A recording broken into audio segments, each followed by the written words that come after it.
Okay. So, right. Glad to hear you can stick around, Miko. All right, so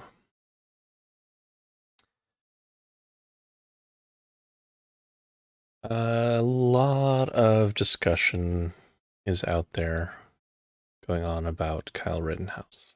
Um, Most of the perspectives are. Let me get some music.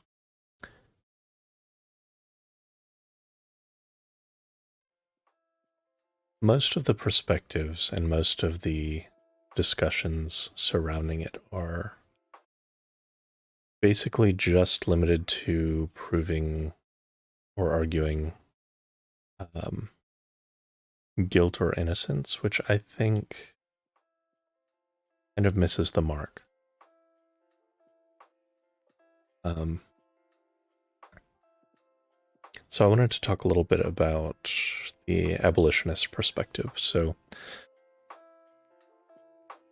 um, one of the things that I advocate for quite a bit is the concept of police and prison abolition.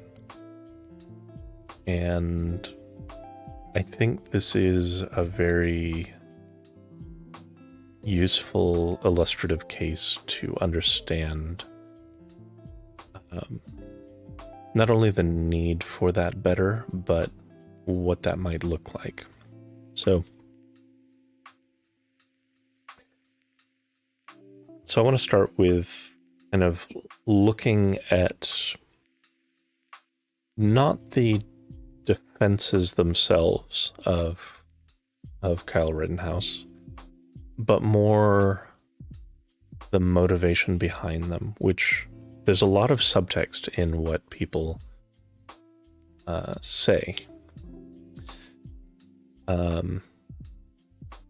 So those who are quick to come to his defense, there are, of course, different motivations. Some are purely motivated by, he's a white guy fighting against Black Lives Matter. I'm not interested in that perspective. There's another perspective, a broader one, where a lot of people say are kind of driven to sympathy based on the fact that he was 17, is now 18, and has his whole life ahead of him and such. And they're not wrong in that capacity.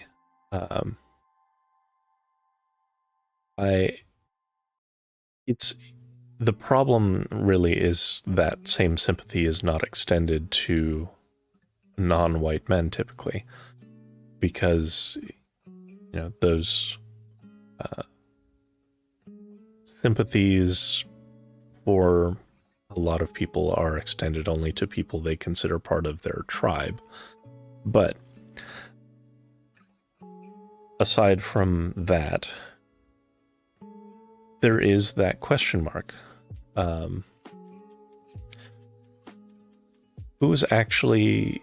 We read an article about, or an essay about this, written by Marlon Peterson, who was 19 when he went to prison.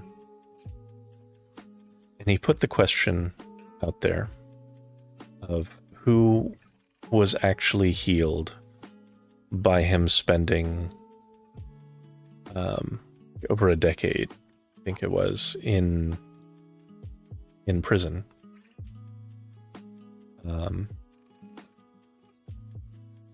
Because it didn't help him. It didn't help the victims of him and those he was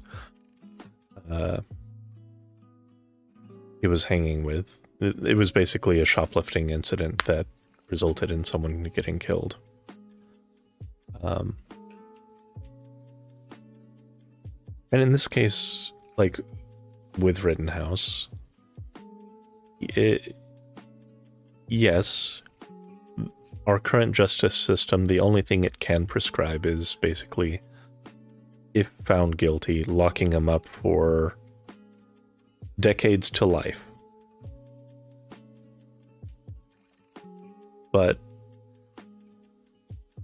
as despicable as I find his behavior, to be consistent with the abolitionist perspective, I have to still ask, who would be healed? What would be corrected if that were done? And can something be done better? I mean, under our current system, no. But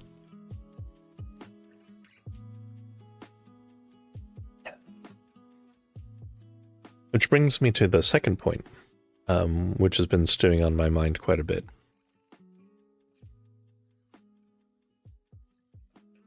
Because our justice system can only prescribe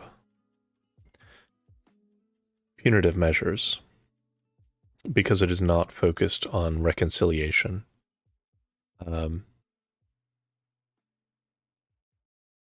the only incentive that Kyle has is to internalize the idea that he was innocent and that he was in the right. And he cannot even entertain the idea that he was in the wrong.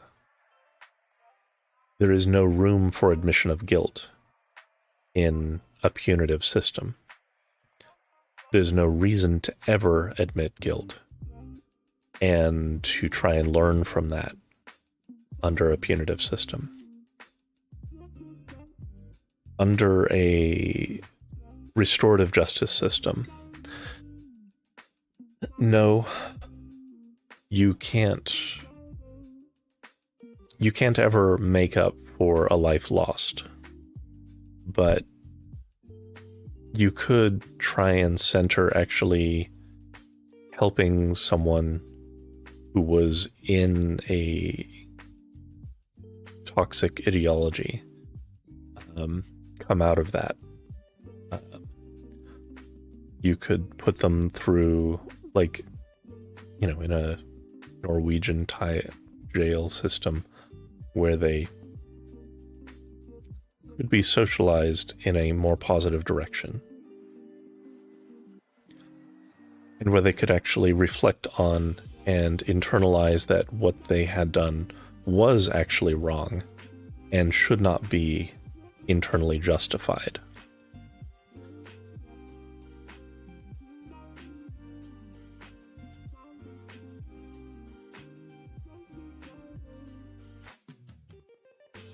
I think about these things because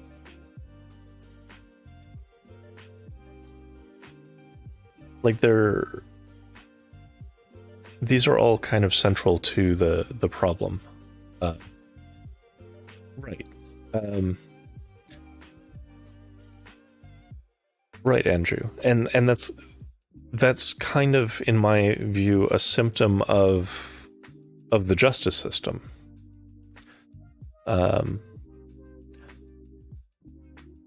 Those who look like him and who have sympathies towards him, in any sort of sympathies at all towards him, are amplified tenfold by not wanting to see a 17 or 18-year-old locked up for decades. Now, again, these same people would not extend that same sympathy to someone who did not look like them. But that there is room for that. And I think that if there was more of a restorative system, there wouldn't be that reflexive need or desire to defend the individual.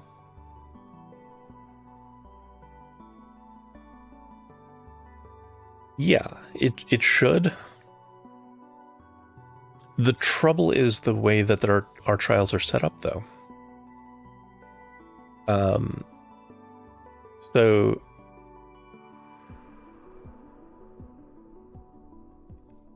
because we can only prescribe punitive measures, the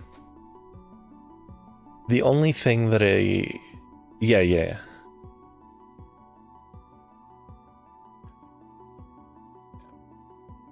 but the only thing that a defendant can dwell on or consider is how they can lessen their sentence. And the only way to do that is to internalize and argue that you are innocent. At no point in the course of that are you able to reflect on, or are you encouraged to admit fault. There is no reason to ever admit fault under a punitive system.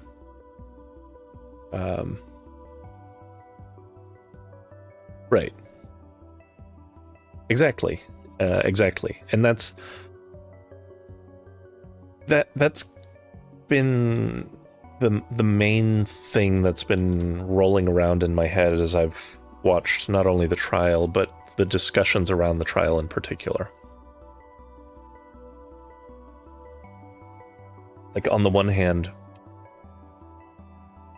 you have like one side primarily saying, yes, he's guilty, he should be locked up for, decades to life.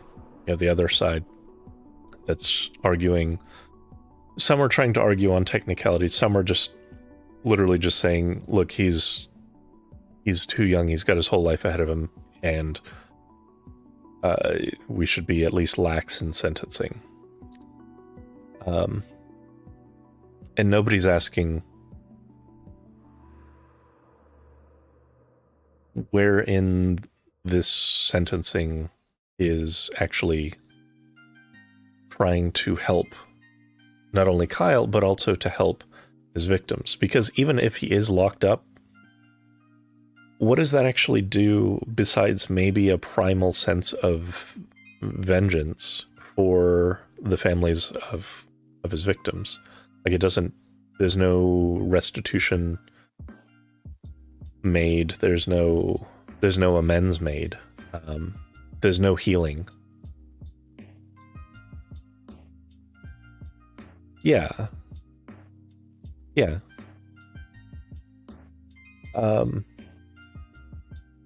And this is also, I weave this also to the cases of Blake and Arbery, which are both very, the circumstances are very different, but the way that they're talked about is also very different. As I said, this is a very clear manifestation of how racial biases manifest. So a lot of the, a majority of the electorate is white, and there's a lot, especially in the actual justice system, judges and law enforcement and such are predominantly white men. And it is much easier, right or wrong, it is much easier for white men to identify with and sympathize with other white men. And this is a way that implicit bias creeps into all aspects of the justice system. Right, Miko? Yeah.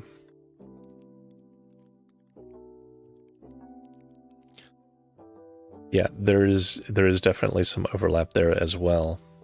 That was kind of muddied from the celebrity status as well.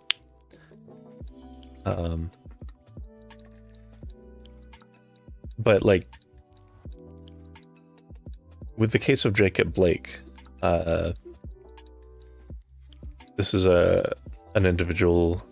He was shot like 7 times in the back by cops because allegedly they thought he had a knife. As it turns out, he was putting his pocket knife back into his car and was intending, at least according to his own account, intending to turn himself in after that. Was going to surrender, but instead was shot 7 times in the back.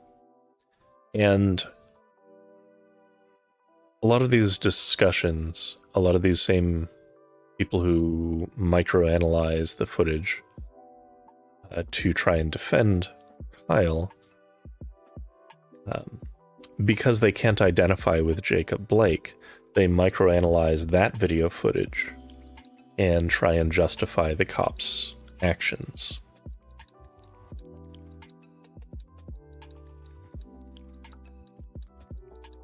And I do wonder if things weren't always punitive, if law enforcement wasn't always about use of force, if prison wasn't just putting someone in a cage for however many years, would people be make those snap judgments? Would that implicit bias factor in as much? Because the stakes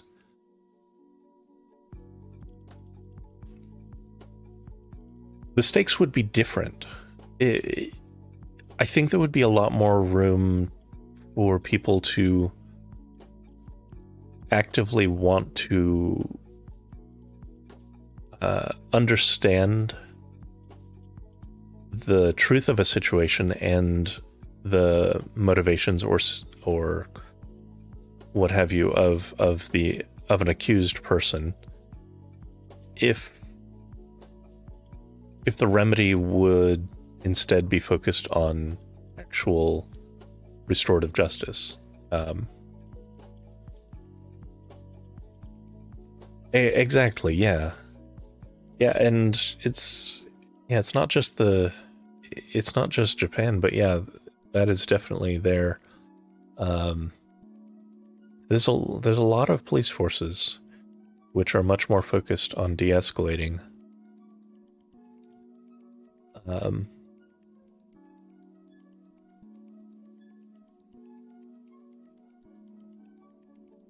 I think just centering restorative justice alone would go a long way towards humanizing accused persons. Currently, like, anytime someone is charged with a crime, it doesn't really even matter if they end up coming out of it innocent. If people make up their mind that that person was guilty, or vice versa, that's just where it goes, or that's the perception that people maintain. And there's especially a lot of dehumanizing, accused people and criminals that goes on, which of course feeds into keeping people perpetually in the carceral system. I don't know, like this, it seems like it would be a very clear case where a restorative justice approach it seems to make the most sense. It seems to fit in a way that should satisfy all parties and actually bring about a positive change.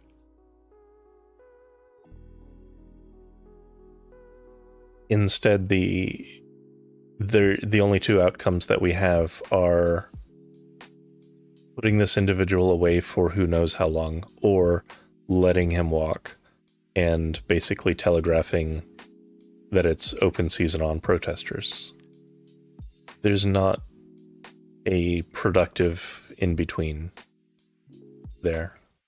There just needs to be a different track entirely. This is not a useful justice system.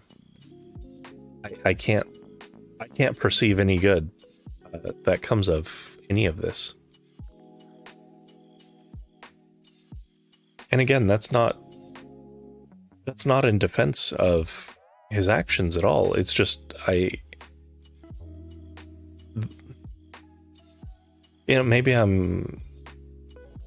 maybe it's just that I'm too steeped in like abolitionist literature and stuff, but it's just I can't stop seeing that lens at this point, and it really gets disgusting when you're looking at high profile trials like this. It really crystallizes how broken and biased the system is. And as long as it is punitive, it will amplify whatever implicit biases exist because of that knee-jerk sympathy that a punitive system produces.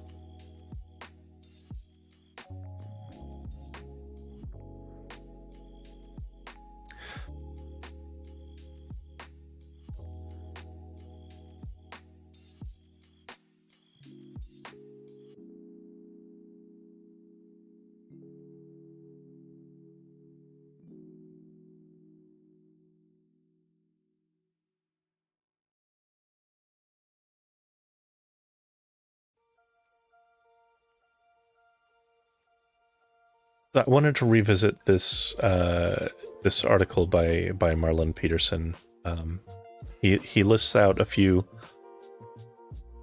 questions that the abolitionist perspective needs to ask. And so it starts off, does incarceration make the community safer?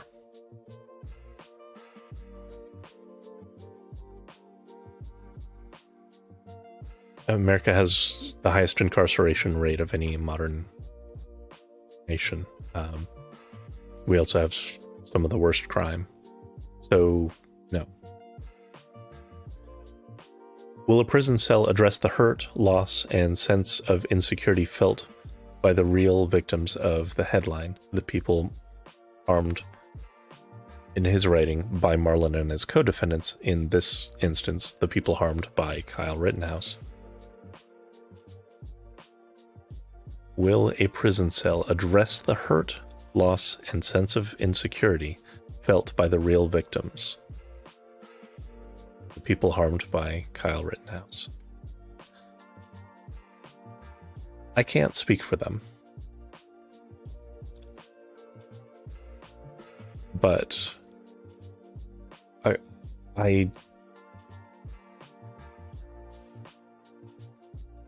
I would be surprised if it actually addressed that hurt and loss.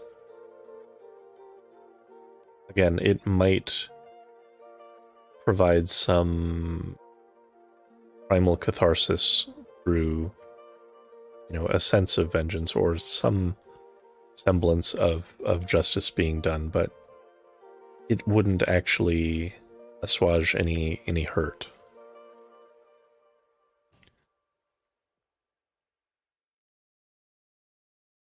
Yeah, that's a huge problem as well, Miko. Yeah, if he's freed, he's a hero, and if he's convicted, he's a martyr. There's not yeah. Yep. He is a sacrificial lamb.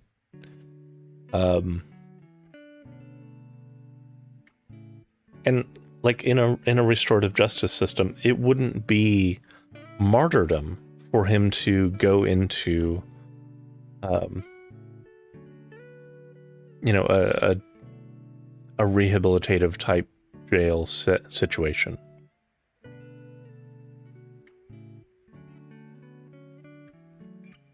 It couldn't be spun in the same way.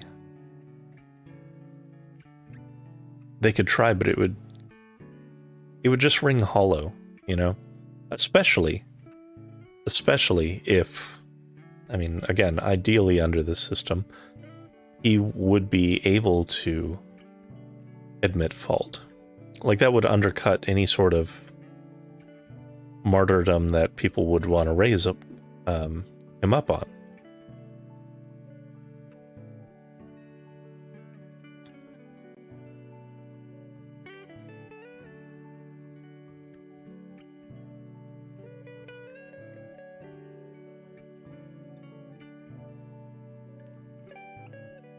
Yeah, it is what a plea bargain is, to some degree. Like, with a plea bargain, a lot of times they're just perceived as, oh, well, he's just going through the motions to lessen his sentence.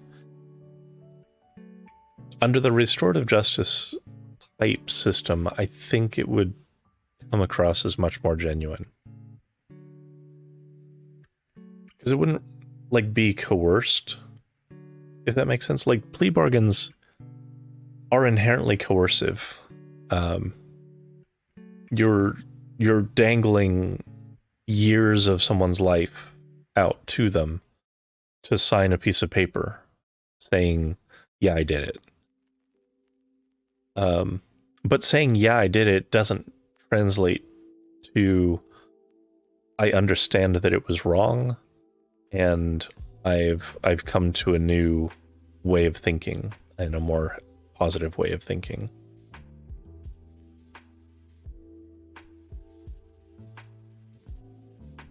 So I question that parallel. Like, I do see that there are some overlap, but it falls flat a bit. So the third question that Marlon poses is, do prisons heal victims of crime? Which is similar to the second question as well.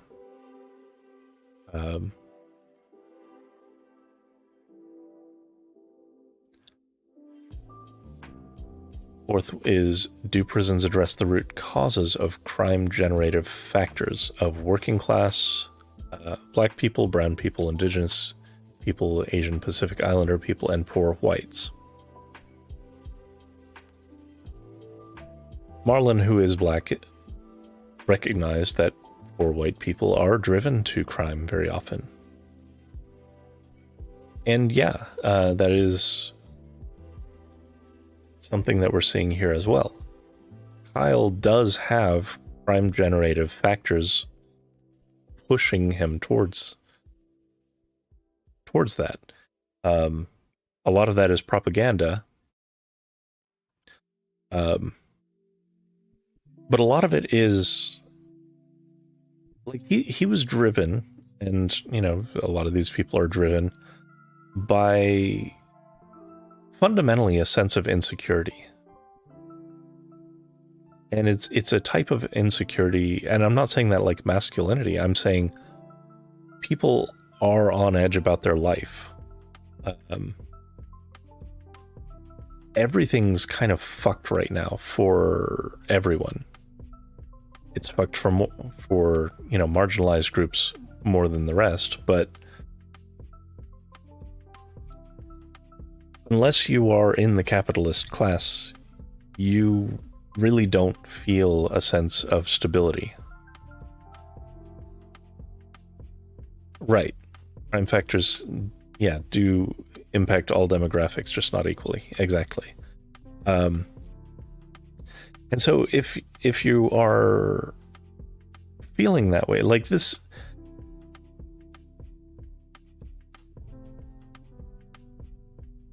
fascism does thrive by having a angry, desperate population, because in order to rile up anger towards an outgroup, people can't be that comfortable.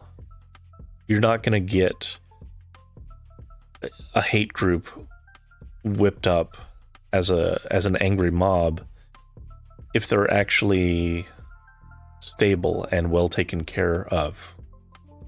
If they had housing security, if they had food security, if they had economic security, etc. So, like, while all of those things would absolutely help marginalized communities even more, it would also have a very positive impact on, you know, the de-radicalizing this segment of the white population as well. Because it's hard to say they're stealing our jobs when your job is very, very secure. and when you have solid income, right? Like if you're not financially pinched and no one you know is destitute because the system takes care of everyone, that argument just fails on its face.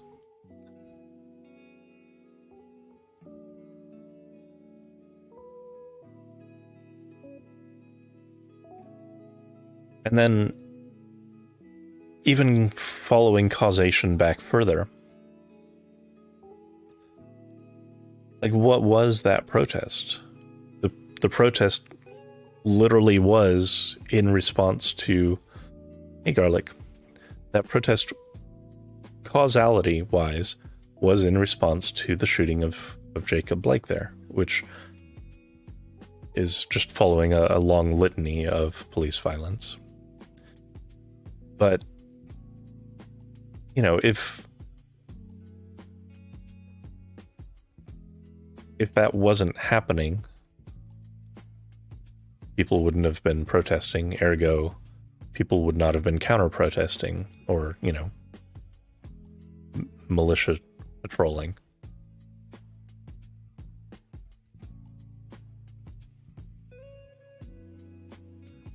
Yeah, I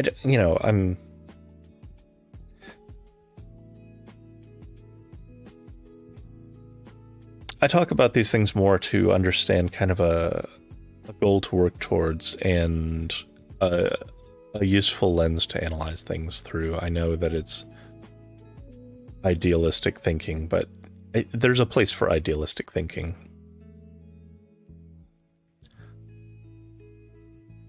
Even if you can't, you know, snap your fingers and implement something, it's a useful way of analyzing you know, the justice system and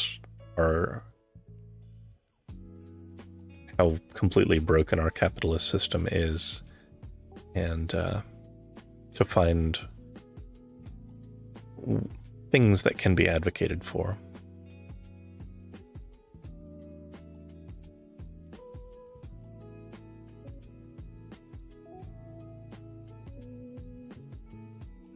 So I don't know.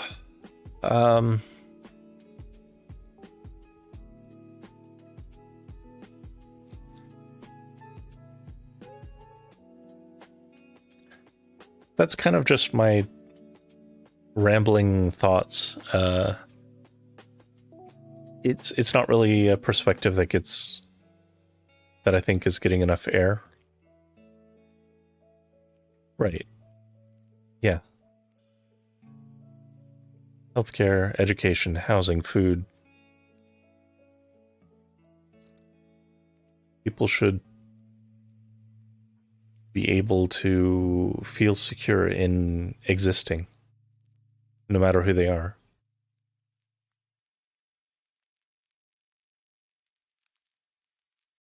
And these are known ways of reducing all crime across the board.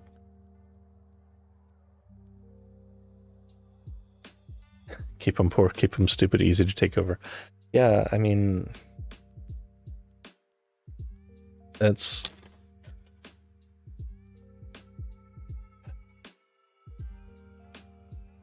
kind of the thing, is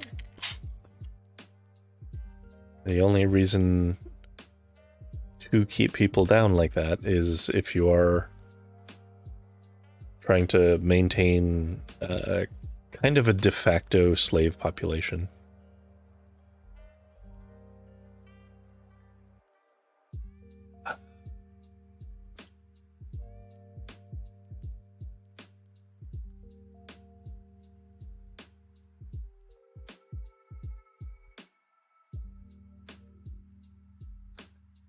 I have no idea what would have happened if Bernie had gotten elected in 2016. It's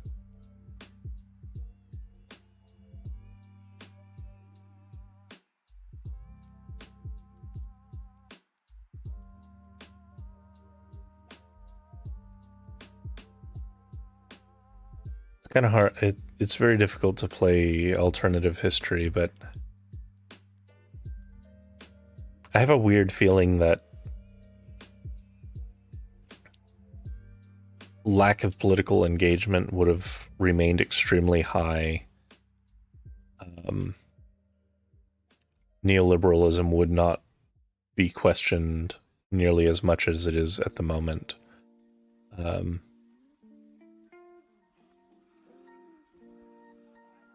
have a feeling he would have had a hard time pushing Congress to pass much of his agenda.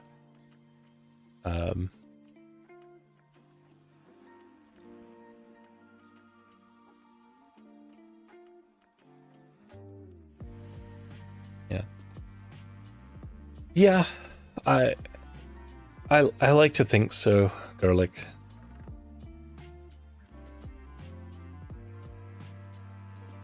I don't think Trump was appealing on economic grounds, though. I'm concerned that Rittenhouse getting off completely is the sign that people are waiting for to start more domestic terrorism. Yes.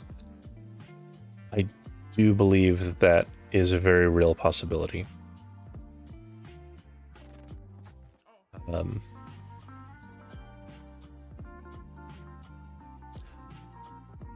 I'm a little worried about it in either direction. Because, like, if he's locked up, there's still going to be that angry reaction as well. Hey, Demonic Mozzie, welcome in.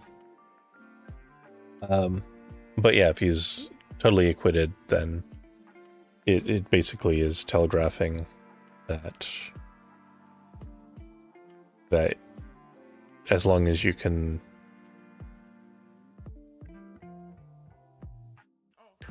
provoke a reaction, that you can shoot someone dead. Are riots considered domestic terrorism?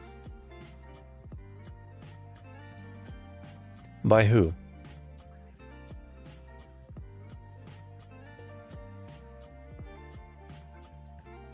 I believe I understand the gotcha that you're going to try to play by, but I want you to walk me through this. In a general sense is not an answer. So terrorism and riots are very specific terms, and they mean very specific things.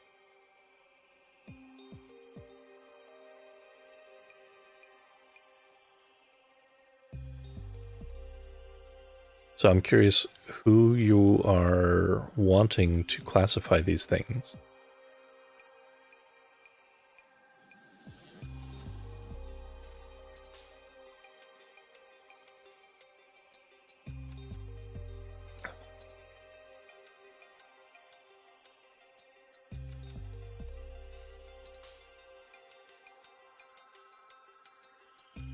Like if you're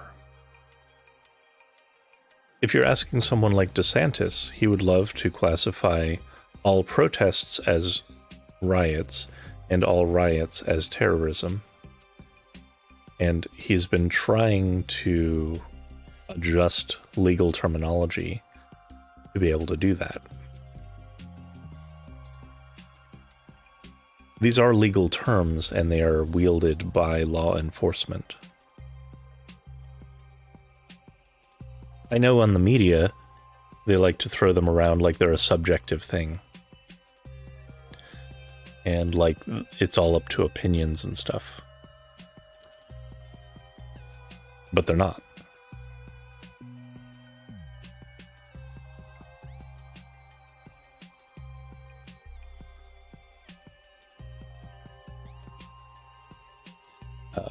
Oh yeah, let me